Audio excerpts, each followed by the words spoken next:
Welcome back to some more of those interesting questions. I got to bring the microphone up. Sorry. This video in particular deals with Antarctica in particular, and it deals with a potential base that may actually, exist under Antarctica. Um, I've seen a lot of videos, um, pertaining to this subject. I have not seen this video in particular, uh, but there are a lot of videos that revolve around it. I've seen like UFO hunters that kind of like, not on site, but they kind of, talk about an alien base that may be under Antarctica. Um, I've seen videos, different videos, probably around the internet, YouTube in particular, that deal with this subject. Um, I'm sure I've seen it on Ancient Aliens. I could probably guarantee that. Um, and this is maybe Ancient Aliens kind of maybe have sparked something about Antarctica in particular. Um, and maybe this is why this video it comes from Lab 360. So shout out to them for creating this video. So it was a video that I wanted to use, and like I said, I have not seen the video. I watch the videos with you guys. I kind of just give my commentary on them. Because it is a very interesting question. Is it possible that Nazis went to Antarctica and kind of set up this base there? And I'm sure in this video it's probably going to pertain to that the U.S. actually sent, carriers and like warships and stuff to this region because they felt that there may have been something significant in this region. And this is why I wanted to do this video on it because it's a curiosity, obviously, but it's also, like I said, it's a very interesting question, and that's what this show's about. Interesting questions. So if you enjoy my commentary on this video, please like, subscribe, hit the bell icon, whatever, to get notified when these videos come out. And I appreciate your guys' company on this, and leave a comment below. If you have an opinion about this show, leave a comment below, and I really appreciate the support, but I got to get the subs up. The subs have been very stagnant lately. So all those who sub up, I appreciate the support. So, but without further ado, I'm gonna go ahead and I'm gonna get to this video. Basically, it's a ancient alien city discovered under Antarctica. So, let's get to the video. Richard Evelyn Byrd Jr. was an American naval officer and explorer. He was a recipient of the Medal of Honor, the highest honor for valor given by the United States, and was a pioneering American aviator, polar explorer, and organizer of polar logistics. Aircraft flights in which he served as a navigator and expedition lead are across the Atlantic Ocean. Byrd is first man to reach both the North Pole and the South Pole by air. He is also known for discovering Mount Sibley, the largest dormant volcano in Antarctica. He has been recognized for all his discoveries, except for one: an ancient city under Antarctica. Welcome to Lab 360, it's time to explore. The period between World Like I said, shout out to Lab 360 for making this video. Check out their content. I'm sure they have probably a plethora of, videos and knowledge for you guys. The subject is what kind of pulled me in. But, you know, shout out to them. Thank you for making this video and giving me the opportunity to do a commentary on it. World Wars I and II marks the beginning of the mechanical, particularly the aerial, age of Antarctic exploration. Wartime developments in aircraft, aerial cameras, radios, and motor transport were adapted for polar operation. It is during this time that a lot of mysterious unidentified flying objects were said to have been spotted. However, modern UFO sightings became very frequent post the detonation of nuclear bombs on the Japanese cities of Hiroshima and Nagasaki. It was as if we rattled some ancient, advanced beings, and they began to monitor us constantly. But who are these beings? And are they from another world? Or do they share this planet with us and have been living here long before humanity emerged? Let's get back to Admiral Richard Byrd, whose discovery in Antarctica was silenced by the government. Admiral Byrd had been on several explorations before, but after the World War, he was asked by the government. I mean, the fact that he was an admiral, I mean, that's a very high position in the Navy. It's an extremely high position in the Navy. So the fact that he was an actual admiral that speaks volumes about his achievements in the Navy, you know, like period, end of sentence. Government to go on the biggest exploration to Antarctica. Following this, Mr. Byrd commanded more than 4,000 troops, warships, and planes on this top-secret expedition to the South Pole. The mission was named Operation High Jump, and it was to last for 4 months. The mission was a huge success. They discovered nearly 1/4 of the Antarctic coast, which had been previously unseen. It also further opened up the continent's interior for scientific exploration. However, in the 3rd month, something unexpected happened that the government allegedly keeps from the public even till this day. Admiral Byrd discovered a crystal city under Earth. But the government suppressed the information, and only after his death, his son discovered his diary, in which Byrd narrated the incident. While flying, he discovered an underworld Earth through the South Pole. Being an explorer that he was, he went in. He couldn't believe his eyes when he saw lush green woods that led to a city like none other. A city made of crystal. Byrd suddenly realized that his aircraft was no. And I guess that kind of gives credence to like the hollow earth theory, where they say that there's like a society or like a earth. Well, it's almost like a earth inside of the earth. That's the hollow earth theory. Like you could look it up yourself, but yeah, there's a hollow earth theory, and I mean obviously this must give credence to that theory. No longer in his control. Several flying objects appeared out of nowhere and hovered in the air effortlessly. These flying discs lead him to a place where he meets a being. In his diary, he calls the being the Master, who is very disappointed at what humans are doing. He fears that humanity will destroy the planet, which is their home, too. Yes, they were concerned, and the way we have been since then, maybe think they are more concerned now. That's why there have been several UFO sightings near nuclear missile silos.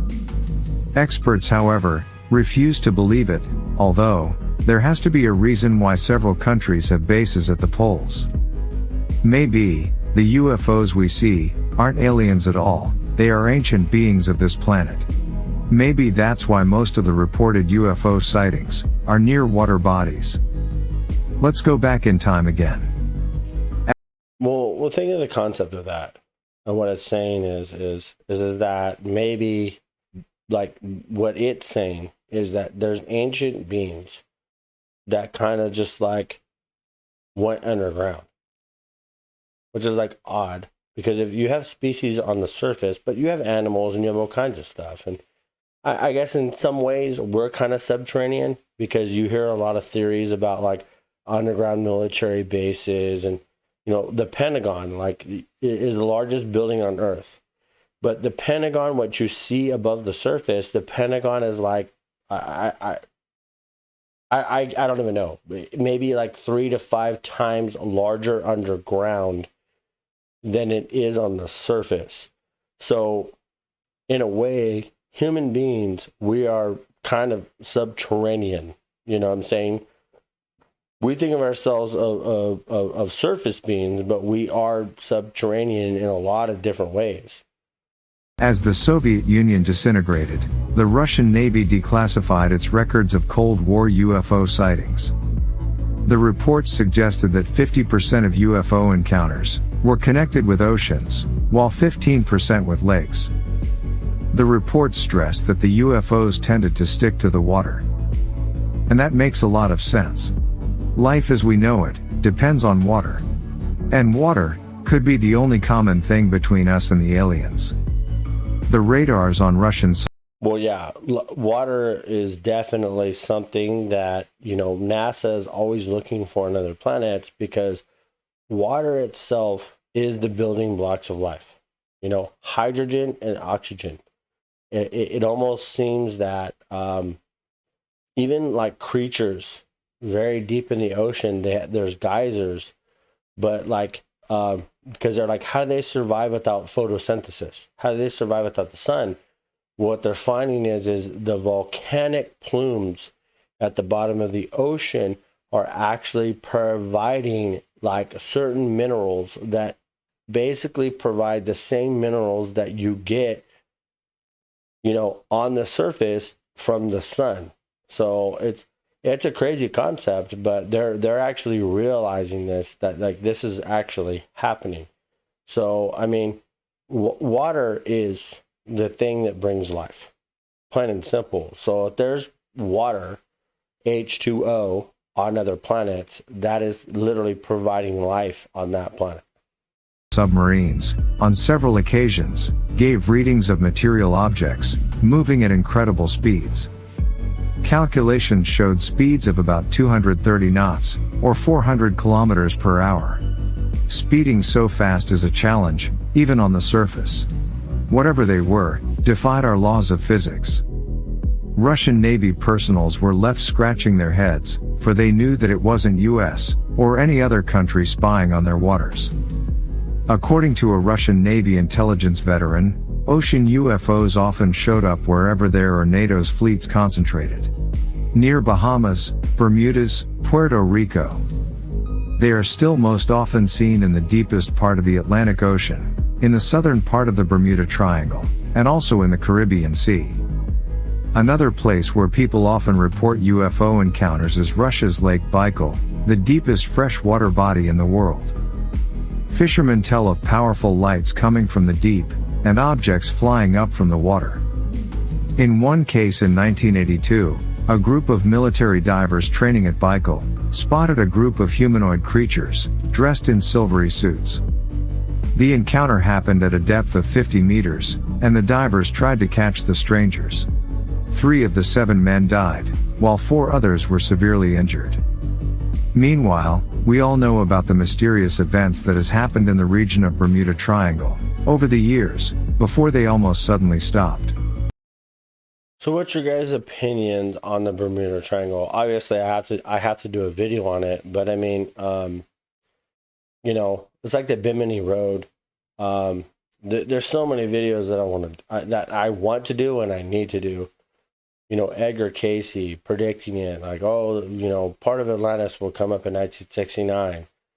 And he was called the Sleeping Prophet, and he existed like he was living in I think the 1930s or whatever, and that's when he predicted this, that the Bimini Road would show up in 1969, and sure enough, they found the Bimini Road in 1969. So excuse me. Yeah, there's just very, very odd things in this world. Like Graham Hancock always says, we're a species with amnesia. Like we don't remember our past. Like, why don't we remember our past? And, we're finding structures underneath the ocean. Like there were pre-current society civilizations that may have been wiped out by, from the Younger Dryas period, may have been wiped out by a great flood. And like I said, it's biblical. I always say this. It's in the Bible.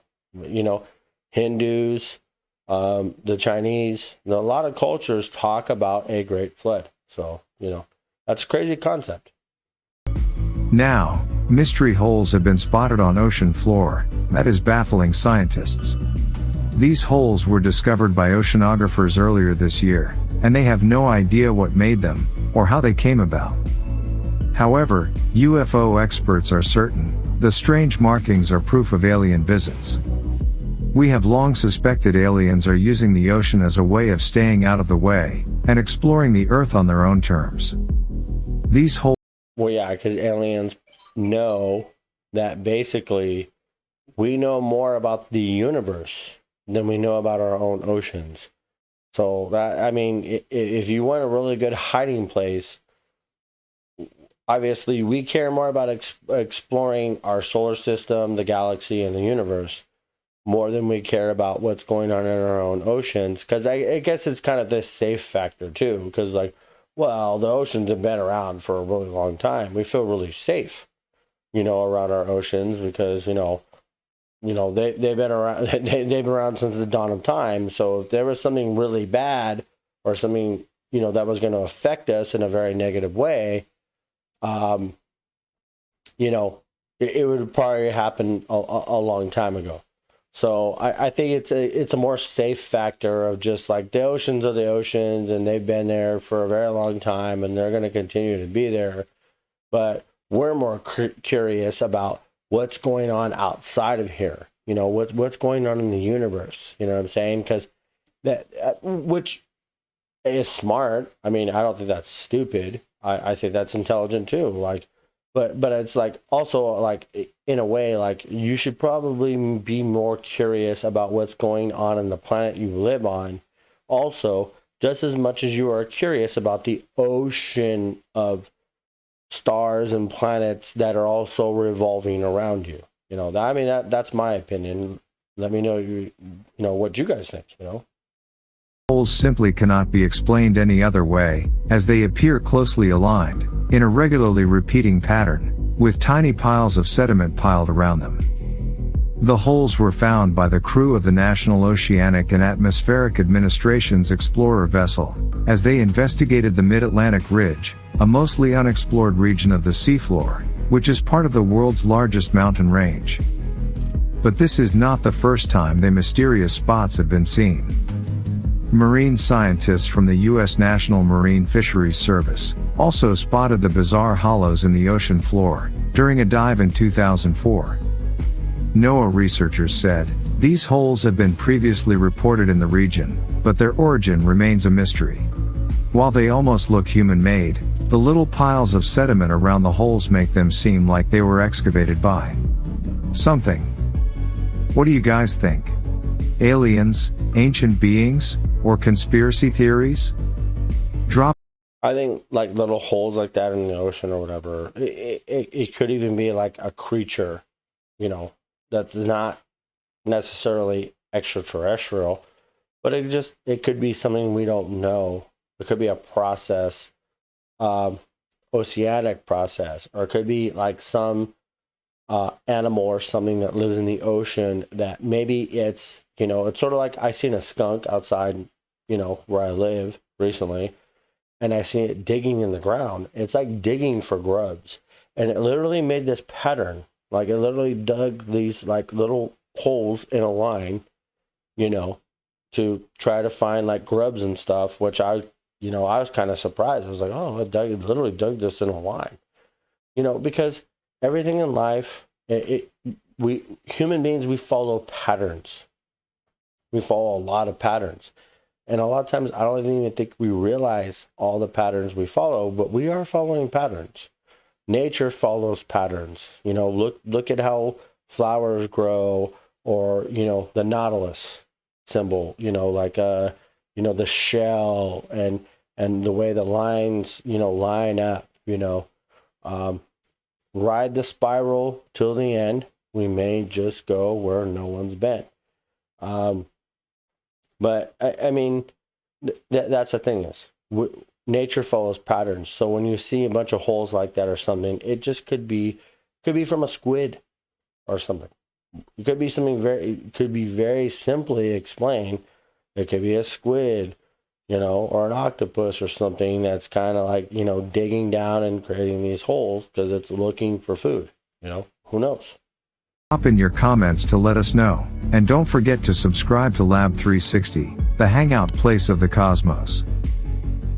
Yeah, subscribe to Lab 360. Shout out to them for making this video. But like I said, at the end of the day, I kind of just gave my point, what I wanted to say. Yes, the ocean is very vast and it's very unexplored by us. Like I said, we know more about the universe than we know about our own oceans. So it makes total complete sense. If there were extraterrestrial beings who achieved interstellar space travel and they're coming here, they're going to look at the zero sum and they go, well, where's a place that these people just really don't go? Because we're not aquatic beings, we're Homo sapiens. We're not aquatic beings. And then they know that the aquatic beings on this planet are far more simplistic. They're more simplistic because they don't have opposable digits and they don't have a frontal lobe or whatever. So most of the aquatic life, and it's probably used to these activities, because if these things have been going on for millions of years, aliens have just been going in and out of the ocean, whales and dolphins and the most intelligent species in the ocean, they just kind of go, oh yeah, they've been seeing this. They've evolved around this for millions of years. So they're immune to it. They're just like, oh, yeah. It doesn't mean anything to them. They're used to seeing this type of activity in the ocean, But that's my opinion. What's your guys' opinion? Hey, hit that subscribe button, Give me a like on the video. I really appreciate it. And, hit the bell icon if you want notifications. You like stuff like this? I like stuff like this. It's entertaining. It's interesting because it's an interesting question. But thank you for joining me. And, that's the end of the video, you guys. Peace and love to all you guys out there. And love you guys.